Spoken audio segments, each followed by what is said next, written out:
So there is this question that is trending on WhatsApp and people are asking me all the time. And the question is, there was this woman who got pregnant and the elders of the church decided to discipline this woman.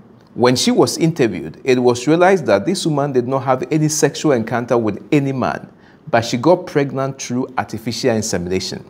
And so the question is, since she had not slept with anybody, has she committed fornication or adultery? That is the question. Well, it sounds very interesting and tricky, but I want us to understand one thing about artificial insemination. Now, artificial insemination is a process whereby a man's sperm is artificially injected into a woman's uterus to increase her chances of getting pregnant.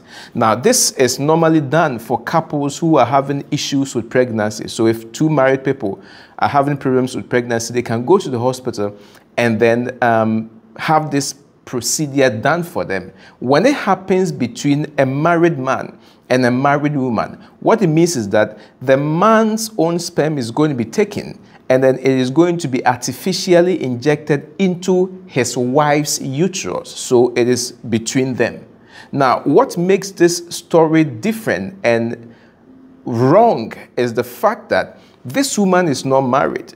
And so she goes to the hospital and then she gets somebody's sperm. Basically, she buys somebody's sperms and then it is artificially injected into her body. And that is where the problem lies, because according to the Bible, God made this process, or God initiated that childbirth can only occur between two married people, all right?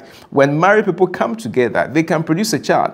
Now, when you are not married and then you use a procedure whereby you can buy a man's sperm, it means that you are going to give birth to a child who has a father, because a woman on her own can never give birth. The sperm came from a man. The problem is that that man is unknown. So yes, the woman has committed fornication, and it is bad and it must not be encouraged among Christians to do such a thing like that. Again, what makes it even more serious is the fact that that child that is going to come out of such pregnancy is going to come into this world without ever having the feel of what it means to have a father.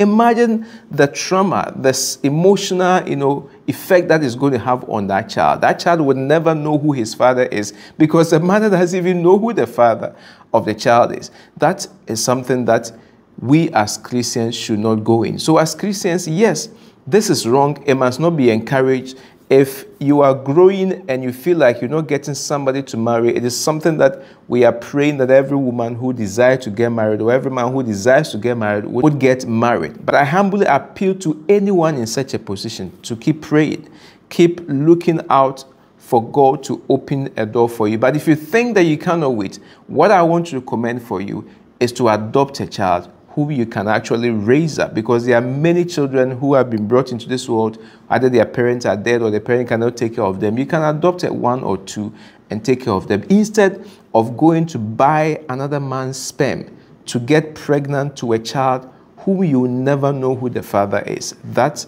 is something that you don't want to do. So dear friends, the answer is yes, it is wrong, and a Christian should never do something like that if you are not married to somebody. God bless you. Shalom.